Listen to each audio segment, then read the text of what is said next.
하나님의 말씀 마가복음 10장 17절에서 22절입니다.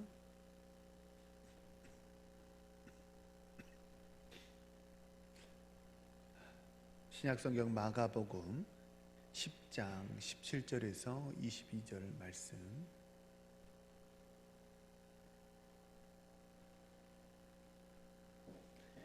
우리 한마음으로 합독하십니다. 10장 17절입니다. 예수께서 길에 나가실새 한 사람이 달려와서 꿇어앉아 묻자오되 선한 선생님이여 내가 무엇을 하여야 영생을 얻으리이까? 예수께서 이르시되 내가 어찌하여 나를 선하다 일컫느냐? 하나님 한 분 외에는 선한 이가 없느니라. 내가 계명을 안 하니 살인하지 말라, 간음하지 말라, 도둑질하지 말라, 거짓 증언하지 말라, 속여 빼앗지 말라, 내 부모를 공경하라 하였느니라. 그가 여짜오되 선생님이여 이것은 내가 어려서부터 다 지켰나이다. 예수께서 그를 보시고 사랑하사 이르시되 내게 아직도 한 가지 부족한 것이 있으니 가서 내게 있는 것을 다 팔아 가난한 자들에게 주라. 그리하면 하늘에서 보화가 내게 있으리라. 그리고 와서 나를 따르라 하시니 그 사람은 재물이 많은 고로 이 말씀으로 인하여 슬픈 기색을 띠고 근심하며 가니라. 아멘. 우리 한번 앞뒤 좌우 옆사람과 서로 인사하시죠. 사랑합시다. 격려합시다.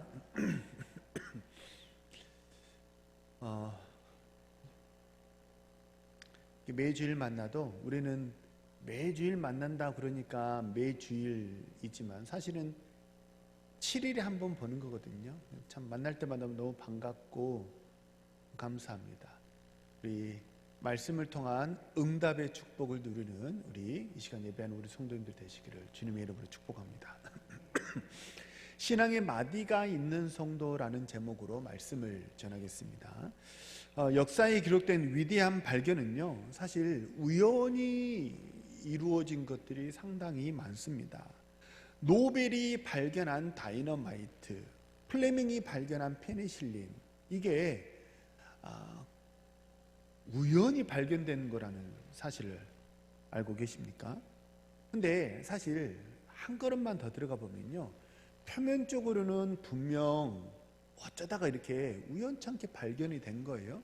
하지만 그 속을 한번 들여다보면요, 사실 그 속은 절대 우연이 아니었습니다. 그 속은 그것을 향한 끊임없는 갈망, 끊임없는 연구, 끊임없는 다른 박질, 이것이 계속 있었기 때문에 우연이라는 그런 결과를 얻을 수 있었던 거예요. 뉴턴은 사과나무에서 사과가 떨어지는 것을 보고 만유인력의 법칙을 발견했다고 하지 않습니까? 그런데 우리도 과연 사과나무에서 사과가 떨어지는 것을 보고 법칙을 발견할 수 있었을까요? 그냥 보통 사람 같았으면 그냥 어땠을까요? 공짜로 사과 하나 얻은 그냥 재수 좋은 날에 불과하지 않았겠습니까? 그런데 뉴턴은 계속해서 걸어 다니면서도 그냥 일상생활에서 눈을 뜨고 바라보는 이 모든 것이 그가 고민하고 갈망했던 그것이 바로 그런 과학에 관한 끊임없는 갈증들이 그에게 있었기 때문에 사과나무에서 사과가 떨어지는 것을 예사롭지 않게 보고 그 속에서 법칙을 발견할 수 있었던 거죠. 유레카, 우리 너무 잘 알죠. 목욕탕에 몸을 담궜더니 물이 넘치더라. 유레카. 그것도 우리 같았으면 그냥 사람이 들어가니까 물이 넘쳤나 보다 이렇게 생각하지, 우리는 그걸 보고 법칙을 발견하지 못했을 거 아닙니까? 하지만 끊임없는 고민 속에 있고 끊임없는 갈망 속에 있고 그것을 향해서 계속 달려가고 있는 사람은 일상의 삶 속에서 감추어진 아주 특별한 지혜, 특별한 응답, 특별한 축복을 받게 되는 줄로 믿습니다. 우리도 마찬가지입니다. 혹시 택배가 왔는데도 택배 왔는 줄 모르고 택배가 언제 오지? 이렇게 기다린 적은 혹시 없으세요? 분명 우리 삶에 우리가 기도한 것에 대해서 하나님이 응답하시고 선물로 보내신 택배가 있을 거예요. 하나님이 보내신 선물, 그 택배가 있을 텐데, 근데 어떤 사람만 그 택배를 발견할 수 있는 거예요? 예. 계속해서 갈망하고 있고 하나님을 바라보는 사람만, 그 사람만 내 삶 속에 배송된 하나님의 선물의 택배를 발견하게 되는 것입니다. 오늘 같이 읽지는 않았어요. 같이 읽지는 않았지만 46절에 보면요, 소경 바디메오가 눈을 뜨게 된 사건이 오늘 마가복음 10장에는 더불어 기록이 되어 있습니다. 소경 바디메오와 주님과의 만남은 예정된 만남이 아니었습니다. 그냥 주님께서 사람들이 계속해서 주님을 향해서 이런 요청 저런 요청을 하다 보니까 주님께서 사역을 하시다 보니까 어쩌다 보니 소경 바디메오가 앉아서 구걸하던 그 지역을 지나가시게 되었을 뿐이죠. 그건 절대 필연이 아니고 우연이었습니다. 그런데 소경 바디메오는 우연이었던 그 만남을 필연으로 바꾸어 버렸습니다. 왜 그랬어요? 정말 저 사람을 만나고 싶다는 속에 갈증이 뜨거운 열망이 바디메오 속에 있었기 때문입니다. 바꾸어 말하면 주님을 향한 갈증이 없잖아요. 그러면 주님이 그 여리고를 100번 지나가고 1000번 지나간다고 한들 소경 바디메오에는 아무런 일도 일어나지 않았을 거예요. 그렇지 않겠습니까? 반대로 오늘 본문에 보세요. 오늘 우리가 같이 읽은 본문에는 부자 청년이 기록이 되어 있습니다. 소경 바디메오의 만남과 부자 청년과의 만남은 정반대입니다. 바디메오의 만남은 우연히 지나가시다가 만나는 그런 우연한 만남이었어요. 하지만 이 부자 청년은 우연한 만남이 아니고 약속된 만남이었습니다. 이 부자 청년이 뜻을 정하고 이 주님을 만나고자 찾아갔기 때문입니다. 목적을 가지고 찾아온 이 청년에게 주님은 이런저런 질문을 하시고 마지막으로 말하십니다. 그를 사랑하사라고 오늘 본문은 얘기를 해요. 그러니까 이 청년이 가지고 있던 것을 다 한번 빼뜨려야 되겠다, 그런 의도가 아니고 정말 이 청년이 부자 청년이고 잘 살아왔던 청년이에요. 제가 몇 주 전에 수요 기도회 때 이 본문을 가지고 설교를 했었죠. 좋은 것을 많이 가지고 있는 청년입니다. 많이 가지고 있었기 때문에 이 청년이 궁극적으로 더 좋은 인생을 살 수 있도록 주님의 마지막 제안 하나를 하셨는데, 그것은 무엇이었냐면 사소한 그냥 좋은 것 말고 가장 좋은 것, 가장 중요한 것 하나를 가지라는 거예요. 그걸 가지려면 다른 것들을, 그거를 손에 쥐려면 내가 손에 쥐고 있는 것을 내려놓아야만 합니다. 내려놓아야 다른 것을 질 수 있지 않겠습니까? 하지만 이 부자 청년은 주님의 이 사랑의 권면을 듣고 근심하며 돌아갔다, 성경 기록합니다. 왜요? 주님에 대한 분명 호기심은 있었습니다. 주님에 대한 호기심은 있었지만 모든 것을 다 포기하고서라도 주님으로부터 내가 반드시 해답을 얻어야 되겠다라는 파는 듯한 열망이 그에게는 없었기 때문입니다. 삭개오가 정말 세리였고 모든 사람이 다 혐오하는 사람이었습니다. 하지만 그는 아브라함의 자손이 되고야 말았습니다. 어떻게 해서 삭개오는 모든 사람이 다 싫어하는 사람이었지만 어떻게 아브라함의 자손이 될 수 있었을까요? 삭개오는 세리를 혐오하는 많은 사람들의 그 눈초리, 그 혐오하는 눈초리를 무릅쓰고서라도 기어이 내가 저 사람의 얼굴을 한번 보고 야 말겠다, 그 마음을 가지고 그 작은 키를 가지고도 뽕나무 위에 길을 쓰고 올라갔기 때문이에요. 사람이 나무 위에 올라가는 게 그렇게 녹록하지 않습니다. 나무 한 번씩 어렸을 적에 타보신 경험이 있잖아요. 사람의 손톱으로는요 나무로 올라가기가 좀처럼 쉽지가 않습니다. 하지만 삭개오는 길을 쓰고 뽕나무 위에 올라갔습니다. 왜요? 반드시 무슨 수를 써서라도 저 사람을 만나야 되겠다라고 하는 그 간절한 열망이 삭개오에게 있었기 때문입니다. 이처럼 마음에 갈망이 있느냐 없느냐 이것이 축복의 열쇠입니다. 마음에 간절한 열망이 있는 사람은요 어떻습니까? 우연한 만남도 축복의 기회로 바꿔버립니다. 무엇이 그렇게 녹여서 새로운 주물을 만들어서 새로운 것을 만들어냅니까? 열망이라는 주물이 그에게 있기 때문이에요. 열망이라는, 갈망이라는 뜨거운 영광도가 그에게 있기 때문에 우연이라는 것을 넣어도 필연이라는 것으로 바꿔버리는 거죠. 하지만 마음에 뜨거운 영광도가 없어요. 갈망이 없어요. 그러면 어떻게 됩니까? 우연한 만남이 아니라 필연적인 만남입니다. 뜻을 정하고 목적을 가지고 찾아왔지만 아무것도 얻지 못하는 그런, 내게 내 인생에 있어서 정말 절호의 기회가 될 수 있는 그 기회조차도 허공에 날려버리는 것이죠. 관건이 무엇입니까? 관건은 마음의 갈망이에요. 마음의 갈망. 그것이 축복의 문을 여는 열쇠입니다. 바디메오는 거지였고 삭개오는 사회적으로 지위가 높은 사람이었습니다. 한 사람은 사회적으로 천한 사람이었고 한 사람은 사람들에게 인기가 있든 없든지 어쨌든지 사회적으로 굉장히 지위가 있는 사람이었습니다. 하지만 두 사람 다 모두 구원의 축복을 받았습니다. 무슨 뜻인가요? 사회적인 지위는 주님을 만나는데 하등 중요한 요소가 아니라 하는 말씀입니다. 부자 청년이 어려서부터 계명을 다 지킨 전국 1등이라고 한다면 바디메오와 삭개오는요 당시 기준으로 하나님 나라에서 가장 멀리 있는 사람이에요. 전국 꼴등입니다. 그러면 당시 종교적인 통념상으로는 전국 1등이 하나님으로부터 가장 큰 은혜를 받아야 합니다.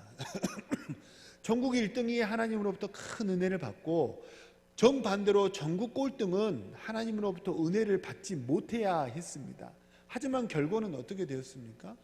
결과는 정반대입니다. 전국 1등은 주님의 은혜를 받지 못했고 반대로 전국 꼴등은 주님으로부터 구원의 축복과 은혜를 받게 되었습니다. 무슨 말인가요? 내가 가진 재산이나 사회적 지위 또는 교회에 얼마나 다녔느냐 그것은 아무런 상관이 없다는 거예요. 종교적인 관록 이거는 아무런 상관이 없다는 거예요. 오늘 지금 이 시간 주님을 향한 간절한 갈망을 품는 우리 성도님들 되시길 바랍니다. 내 마음속에 그 뜨거운 영광로를 품는 우리 성도님들 되시길 바랍니다. 그러면 어떻게 되는 거예요? 정말 우연한 말씀이라도 듣고 그것이 천국을 들어갈 수 있는 구원의 문을 열고 응답의 축복을 여는 문을 두드리라 그리하면 열릴 것이라 그 문을 열 수 있는 축복의 열쇠로 바꿔버릴 수 있는 줄로 믿습니다. 정말 중요한 건 뭐예요? 정말 중요한 건 열망입니다. 가난한 마음에서 나오는 열망이 가장 중요합니다. 그렇죠? 마음속에 뜨거운 불을 가진 사람은 그죠? 마음속에 불이 있어야 돼요. 마음속에 불이 있어야 돼요. 그래서 심지어 주님은 내가 세상에 불을 던지러 왔다 그러시잖아요. 거기서 불은 뭘 은유적으로 비유했냐면 믿음을 비유적으로 말씀한 것이거든요. 내가 세상에 불을 던지러 왔다. 다시 말하면 내가 세상에 구원의 믿음을 주러 왔다. 구원의 은혜를 베풀러 왔다. 그 말씀이거든요. 근데 구원의 은혜 그것을 성경은 뭐라고 비유하냐면 불이라고 비유해요. 그러니까 예수 믿는 사람은 어떤 사람이요? 마음속에 불을 품은 사람입니다. 옆에 사람 한번 봐보세요. 불 들었나? 불이 들어야 합니다. 우리는 불을 품은 사람이어야 합니다. 실수해도 괜찮아요. 못해도 괜찮아요. 부자 청년은 다른 건 다 지켰다고 하지 않습니까? 하지만 정작 중요한 뭐는 없었어요? 불이 없었어요, 불이. 근데 이 바디메오나 세리 삭개오는 정반대입니다. 다른 건 하나도 지키지 못했어요. 근데 속에는 뭐가 들었어요? 불이 들었어요. 그러니까 어떻게 됐어요? 구원의 은혜와 축복을 받았습니다. 그러니까 이거를 우리에게 적용하면요, 좀 교회에서 봉사 잘 못해도 돼요. 성경 지식 잘 몰라도 돼요. 어느 시기에, 어느 시점에 예배 순서에서 일어나야 하는지, 어느 시점에 앉아야 하는지, 지금 PPT로 떠 있는 이 찬양을 내가 어떻게 불러야 할지 잘 몰라도 상관없어요. 교회 봉사를 잘 못해도 상관없고 다 상관없어요. 성경 지식이 부족해도 상관없어요. 뭐만 있으면 돼요? 불만 있으면 돼요. 불이 있으면 결국 이 모든 것을 다 떼어가지고 다 이 모든 것을 만들어낼 수 있는 가장 원천적인 이유가 되기 때문입니다. 불을 품는 우리 성도님들 되시기를 바랍니다. 그래서 마음속에 뜨거운 불을 가진 사람은요, 못해도 상관없어요. 노래를 못하면 좀 어떻습니까? 요리를 좀 못하면 어떻습니까? 불 들었는데, 그렇잖아요. 마음속에 응답에 간절한 열망을 가진, 응답을 향한 간절한 열망을 가진 사람, 불이 들어오는 사람은요, 기도를 유창하게 잘 못해도 상관없어요. 기도 들어보면 알잖아요. 그렇잖아요, 성도님들. 기도 들어보면 간절한 마음으로 하는 기도인지 아닌지 다 아시잖아요, 그죠? 중심에서 나오는 기도는 외마디 외침으로도 전달이 되잖아요. 주님, 그죠? 주님, 한마디만 딱 외치더라도 이 마음속에 진실함이 있고 간절함이 있는 불이 들어있는 그 기도는요, 딱 전달이 되잖아요, 그죠? 불이 들어있어야 돼요. 그래서 우리 주님은 온 세상을 두루 살피십니다. 온 세상을 두루 이렇게 보시면서 어떤 사람을 찾으시는 거예요? 나를 간절히 찾는 사람을 찾는다. 왜? 복 주려고. 왜?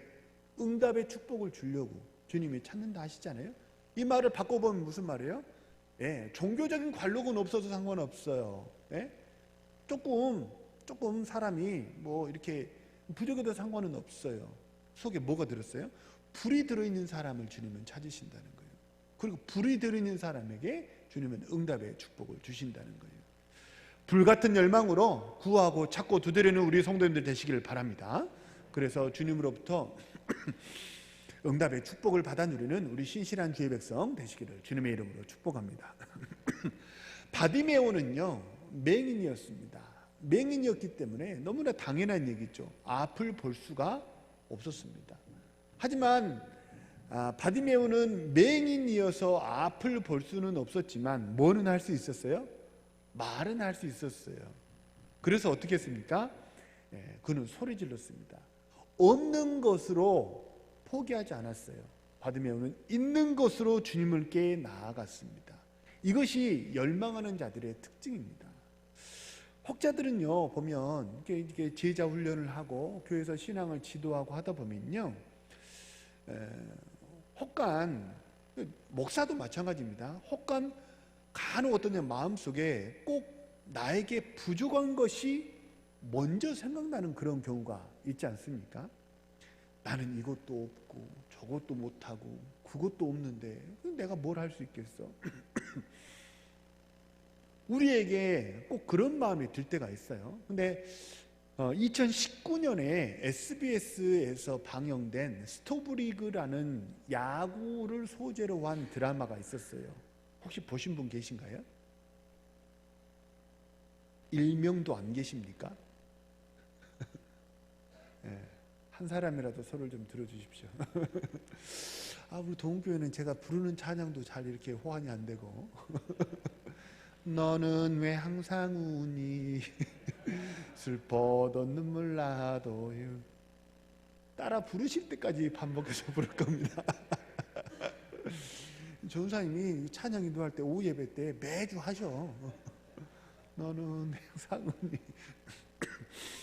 이 스토브리그라는 이 드라마는요, 야구를 소재로 한 영화거든요. 근데 이 스토브리그가 뭐냐면, 정규 리그가 다 끝나고 나면 선수들이 이제 FA들은 이동을 하기도 하고, 또 이제 기존의 선수들은 연봉 협상을 해서 이게 고과에 따라서 연봉 협상도 하기도 하고, 때로는 방출이 되기도 하고, 때로는 영입을 하기도 하고 이렇게 구단을 재정비하는 그 시간을 스토브리그라고 하거든요. 그런데 이 스토브리그에서 소재로 했던 이 구단은 아주 돈이 없는 구단입니다. 아주 돈이 없는 구단이었어요. 그래서 어쨌든지 각 팀마다 외국인 선수를 3명까지 영입할 수 있는 티오가 있기 때문에 리스트를 준비하고 미국에 외국인 투수를 영입하러 갔는데, 그만 자기보다 더 돈이 많은 구단이 그 선수에게 눈독을 들여서 이 구단이 제시했던 연봉보다 훨씬 많은 금액을 제시하면서 그 선수를 빼앗아가는 일이 있었습니다. 그때 팀장 역을 맡은 박은빈 배우가 말합니다. 애초에 우리는 이길 수 없는 게임이었어요. 박은빈 배우가 행정팀장을 맡았는데, 그 외국인 투수를 놓치고 돌아오는 차 안에서 이렇게 말했습니다. 단장 역을 맡은 남궁민 배우가 이렇게 말합니다. 돈이 없어서 졌다. 과외를 못해서 대학을 못 갔다. 몸이 아파서 졌다. 핑계대기 시작하면 또 지게 됩니다. 이유를 찾잖아요. 이유를 찾으면 항상 그는 굶주린 인생을 살게 됩니다. 항상 패배하는 인생을 살게 된다는 거예요. 이 대사는, 방금 읊어드린 이 대사는요, 이 스토브리그라는 이 드라마, 이제 몇 부작 안 되는 그런 드라마였는데, 이 드라마를 대표하는 명대사로 꼽혔던 그런 대사이기도 합니다. 우리도 마찬가지입니다. 코로나 때문에 어렵다. 교회 사이즈가 작아서 힘들다. 일할 사람이 없어서 부족해서 어렵다. 바빠서 힘들다. 집이 멀어서 힘들다. 네, 분명 이런 이유가 어려운 상황을 대변하는 원인인 것은 맞습니다. 그것이 틀렸다는 게 아니에요. 맞지만 그렇다고 우리가 이것을 넘지 못할 그런 이유는 없는 거 아닙니까? 방금 말씀드린 이 모든 이유가 넘지 못할 그런 넘사벽은 아니지 않습니까? 창세기 3장에서 아담과 하와가 선악과를 따먹고 하나님께서 아담과 하와가 무화과 잎으로 치마를 해입자 하나님은 가죽옷으로 그들의 옷을 대신해 주었습니다. 가죽옷을 해 주셨다는 것은 어떤 짐승이 사람을 위해서 대신 죽었다는 것을 의미하죠. 다시 말하면 죄 지은 사람을 다시 죄 짓기 이전에 창세기 1장, 2장의 상태로 되돌리려는 하나님의 복구 프로그램이 시작되었다라는 것을 의미합니다. 그래서 하나님의 사람을 향한 구원 계획은 몇 가지 메타포로 이렇게 모티프를 가지고 있어요. 창세기 3장에서는 가죽이라는 모티프를 가지고 있고, 창세기 7장에서는 무지개라는 언약을, 그것을 통해서 하나님이 사람을 구원하실 것이다, 이런 하나님의 계획을 사람들에게 말씀하셨죠. 그런데 한번 생각해 보세요. 창세기 3장에서 하나님은 사람을 향한 구원 계획을 가지고 계셨습니다. 그런데 수천 년이 지났거든요. 구약 시대만 해도 수천 년이 지났기 때문에 그 수천 년이 지나면서 하나님의 구원 계획대로 일이 척척척 잘 진행된 시대가 과연 얼마나 됩니까? 하나님의 원안대로, 원래 계획대로, 하나님의 바람대로 구원 계획이 잘 진행될 때가 과연 그 시대가 얼마나 됩니까? 사무엘상하, 열왕기상하, 역대상하 다 읽어보세요. 이스라엘의 숱하게 많은 왕들 중에 이 왕이 참 하나님 마음이 합한 사람이었다라고 일컬음을 받는 왕이 그 모든 왕들의 인원수에 비해 과연 몇 명이나 됩니까? 항상 사람의 불순종 때문에 하나님의 계획은 위기에 봉착했습니다. 항상 사탄의 방해 때문에 하나님의 구원의 계획은 좌절될 위기에 빠졌습니다.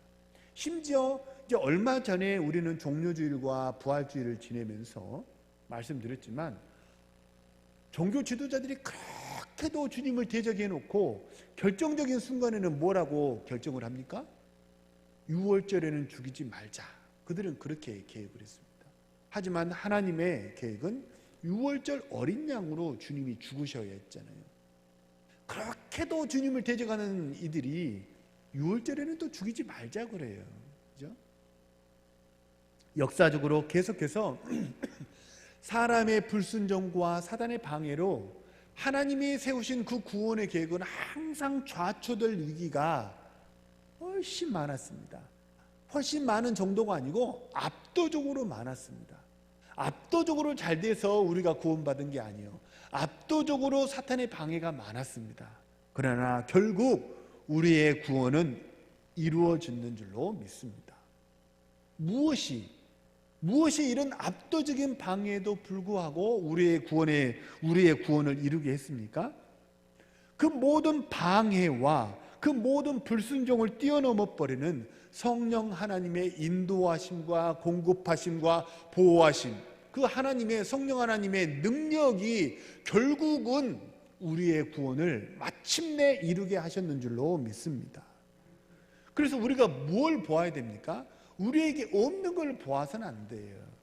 없는 거 찾으려면 많죠. 그죠? 없는 거 찾으려면 많죠. 그죠?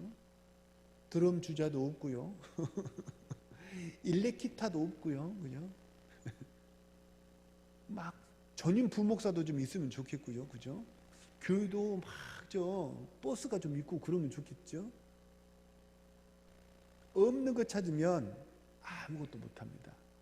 우리에게 있는 것을 보시기 바랍니다. 우리에게 무엇이 있습니까? 하나님의 약속이 우리에게 있는 줄로 믿으시기 바랍니다. 수천 년 동안 그 많은 사람들의 불순종과 그 많은 사탄의 공격과 위협에도 불구하고 변함없이 우리를 향해서 계속되고 있는 그 하나님의 약속을 바라보시기 바랍니다. 약속은 그 누구도, 그 어떤 악의 세력도 침범할 수가 없잖아요. 성령의 능력과 도우심을 의지하시기 바랍니다. 성령 하나님은 언제나 우리와 함께 하시잖아요. 부활절의 메시지가 그거 아닙니까? 내가 너와 함께 한다. 성령이 우리 가운데 내주하시는 것 아닙니까? 없는 것 바라보고 낙심하지 마시고 우리 가정에 있는 것 보시고 하나님이 내게 공급하시는 것 보시고 궁극적으로 우리 심령 저 깊은 곳에 이렇게 기둥처럼 딱 박혀있는 하나님의 약속을 바라보며 언제나 믿음으로 승리하는 우리 신실한 주의 백성들 되시기를 주님의 이름으로 축복합니다. 바디메오는요 믿음으로 크게 외쳤습니다. 없는 것 바라보지 않고 있는 거, 그래 앞은 못 보지만 말할 수는 있지. 그래서 크게 외쳤습니다. 없는 것 바라보지 않고 있는 것 사용해서 크게 외쳤습니다. 그러나 상황은 그렇게 녹록하지 않았습니다. 당시요 맹인은 죄를 많이 지어서 벌을 받아 시력을 잃게 되었다라는 사회적인 통념이 있었기 때문에 바디메오의 외침은요 그렇게 사회적인 공감대를 형성하지 못했어요. 사람들이 인정을 받지 못했어요. 저런 죄인이 저렇게 지체 높으시고 저렇게 귀하신, 저렇게 거룩하신 주님을 향해서 소리를 지르다니, 이게 불경스러운 일이었습니다. 그렇죠? 이건 단지 그냥 우리가 생각하는 귀찮은 일이 아니고 종교적인 관점에서 봐야 돼요. 이건 불경한 일이었습니다. 그래서 시끄러워, 조용해, 입 다물어, 그에게 핀잔이 쏟아졌고 분위기는 험악해졌습니다. 당장 조용히 하라는 압박이 그에게 들어오기 시작했던 거죠. 하지만 48절의 말씀처럼 바디메오는 사람들의 그런 험악한 반응에도 불구하고 더욱더 크게 소리를 질렀습니다. 이게 뭐예요? 마음속에 용광로를 가진, 불을 가진 사람의 특징입니다. 불을 가진 사람은요 환경이 어렵다고 주저앉지 않습니다. 철퍼덕하고 자빠지지 않아요. 공은 어떻습니까? 고무공은요, 한번 봐보세요. 공은 세게 바닥으로 내리치면 내리칠수록 어떻게 됩니까? 더 크게 튀어오르죠. 그게 열망을 가진 사람의 특징입니다. 열망을 가진 사람은 환경이 어렵고 나에게 압박이 심하다고 해서 주저앉지 않습니다. 나를 세게 내리치면 세게 내리칠수록 더 높이 튀어오르고요. 불에 달군 대장간의 쇠판은요, 때리면 때릴수록 어떻게 됩니까? 더 단단해지는 법이에요. 이 열망하는 사람의 특징이 그렇습니다. 방해가 있다고 주저앉지 않아요. 장애물이 있다고 위축되지 않아요. 오히려 방해와 장애물은 나의 간절함을 더 증폭시키는 그런 촉매제에 지나지 않습니다. 방해가 있을수록 불이 있는 사람은 더 크게 외치는 거예요. 내가 주님께 믿음으로 다가가려고 할 때 세상이 나를 격려하리라고 생각하지 마시기 바랍니다. 내가 거룩한 결심을 했다고 해서 세상이 나를 칭찬하리라고 생각하지 마시기 바랍니다. 오히려 정반대입니다. 내가 주님께 가까이 가려고 할 때, 내가 거룩한 결심을 할 때 바로 그 마음 때문에, 그 결심 때문에 어떻습니까? 오히려 더 영적인 시험이 찾아올 수도 있고 공격을 받을 수도 있다는 것을 우리는 항상 생각해야 합니다. 하지만 우리는 그 방해와 그 공격, 그 압박이 있어도 우리는 더 강하게, 더 높이 튀어오르는 하나님의 백성들인 줄로 믿습니다. 왜요? 왜 우리는 방해가 있어도 더 높이 튀어오릅니까? 사망도 짓누르지 못하는 부활의 능력이 우리에게 있기 때문입니다. 주님을 생각해 보세요. 저 하늘 높은 보좌 위에 계셨다가 이 땅에 내려오셨습니다. 그랬다가 저주의 자리로 나무에 달린 자는 저주받은 자라 했거든요. 이 땅의 사람들을 보통 수준에서 나무에 달린 저주받은 수준으로 내려가셨고 결국 지옥까지 내려가셨어요. 꾹 이렇게 눌러버린 거죠. 꾹 집어 던진 거죠. 저 아래로 집어 던졌죠. 그런데 빌립보서 2장은 뭐라고 얘기를 해요? 아래로 사탄이 주님을 집어 던졌어요. 그러니까 어떻게 됐어요? 위로 결국 하나님의 보좌 우편으로 올라갔다고 빌립보서는 말하지 않습니까? 그렇죠? 사도행전 8장의 예루살렘 교회는요, 큰 핍박으로 말미암아 성도들이 뿔뿔이 흩어지게 됐습니다. 이때 사탄은 아마 쾌재를 불렀을 거예요. 드디어 내가 세상을 지배할 수 있게 됐고 드디어 내가 세상을 다 가졌다고 사탄은 생각했을 거예요. 왜요? 그 당시에 교회라고는 예루살렘 교회 딱 하나밖에 없었어요. 지금처럼 막 온 천지에 다 교회가 있는 게 아니에요. 그 당시 교회라고는 예루살렘 교회 딱 하나밖에 없었는데, 근데 그 예루살렘 교회를 핍박으로 말미암아 쪼개버렸어요, 사탄이. 그러니까 사탄은 뭐라고 생각했겠어요? 드디어 내가 이루었다. 드디어 이 세상은 나의 세상이 됐다라고 사탄은 생각했을 거예요. 그러지 않겠습니까? 그런데 천만의 말씀이에요. 하나님의 백성, 심령의 불을 품은 성도들은 그렇게 쉽게 쓰러지지 않습니다. 사도행전 8장에서 핍박으로 말미암아 흩어진 하나님의 백성들이 어떻게 됐어요? 한 곳에 모여있기만 했던 하나님의 백성들이 사방으로 흩어지면서 그곳에서 다 어떻게 됐습니까? 교회를 세우고 회당을 세우고 그곳에서 불을 지피기 시작해서 그 이전보다, 핍박 이전보다 핍박 이후에 성령의 불길이 온 세상에 더 편만하게 되었습니다. 이게 뭐예요? 부활의 능력이에요. 이게 뭐예요? 성령의 능력이에요. 이게 뭐예요? 불을 품은 사람의 특징입니다. 이런 부활의 은혜와 능력을 누리며 살아가시길 바랍니다. 이게 조금 어려운 일 있다고 코가 석재나 빠지고 이게 우리의 모습이 아니에요. 사단은 자꾸 그걸 보게 해요. 왜요? 낙심하라고. 그래야 힘이 빠지니까, 그래야 교회가 약해지니까, 그래야 축복을 받지 못하니까, 그래야 결국 내 세상이 되니까. 근데 우리가 정말 바라봐야 될 건 뭐예요? 고난이 아니에요. 없는 게 아니에요. 우리를 도우시는 성령 하나님을 온전히 의지하는. 그래서 지지 마시고 이기고 승리하는 부활의 능력을 누리며 살아가는 우리 신실한 주의 백성 되시기를 주님의 이름으로 축복합니다. 말씀을 했습니다. 대나무는 태풍이 온다고 해서 쉽게 넘어지지 않는데요. 그렇죠? 대나무는요, 사실 둘레가 몇 센티미터 밖에 되지 않습니다. 하지만 수십 미터까지, 그 둘레는 얼마 안 되지만 수십 미터까지 이렇게 올라가지 않습니까?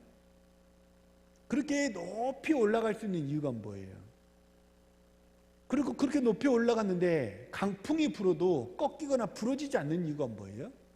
중간중간에 마디가 있기 때문입니다. 대나무는 중간에 마디가 있기 때문에 강풍이 불어도 쓰러지지가 않습니다. 신앙도 마찬가지입니다. 마디가 있는 성도는요, 고난이 있다고, 어려움이 있다고 무너지지 않습니다. 신앙의 마디가 뭐예요? 영적인 마디가 무엇입니까? 우리가 품어야 할, 우리가 가져야 될 마디가 무엇입니까? 신앙의 마디는요, 간절한 갈망에 부어주시는 하나님의 응답, 한 획을 딱 긋는 거예요. 그게 뭐예요? 마디예요. 간절한 갈망과 그에 따른 하나님의 응답에 대한 체험, 응답의 체험, 이게 딱 마디를 만들어줘요. 그 마디가 있는 성도는 어떻습니까? 환란이 와도 무너지지가 않습니다. 갈망하시기 바랍니다. 응답을 체험하는 우리 성도님들 되시길 바랍니다. 그래서 인생에 굴곡이 있을 때마다 넘어지고 자빠지는 인생이 아니라 인생에 굴곡이 있을 때 그때마다 나를 도우시고 나를 인도하시고 나를 보호하시고 나를 일으켜 세우시는 신앙의 마디를 만들어 가시는 우리 사랑하는 성도님들 되시길 바랍니다. 그 굴곡이 있다고 해서 우리는 넘어지지 않아요. 그러니까 사탄이 고민이에요. 잘 되면 잘 된 대로 고민이고 안 되면 마디를 만들어 버리니까 그래도 고민이에요. 그래서 사탄이 세상에 감당하지 못하는 사람들이 누구예요? 하나님의 백성들입니다. 우리는 그런 사람들입니다. 우리 옆에 사람에게 한번 인사하실까요? 그런 분인 줄 몰랐어요. 바라고 소망합니다. 우리 사랑하는, 이 시간 예배하는 우리 사랑하는 모든 성도님들 참 힘드시죠? 어려운 일 많으시죠? 그 어려움, 그 고난, 남들에게 말하지 못하는 아픔들이 다 가정마다 있으시잖아요? 그거 어떻게 하겠습니까? 돈으로 해결되는 게 아니에요. 하나님을 만나버리시길 바랍니다. 위로부터 공급하시는 넘치는 응답의 축복을 누리시고, 그래서 문제만 해결되는 게 아니라 거기서 하나님을 만나고 다시 베들로 쭉 올라가는 우리 신실한 주의 백성들 되시기를 주님의 이름으로 축복합니다. 주신 말씀을 놓고 하나님을 합심해서 동성으로 기도합니다.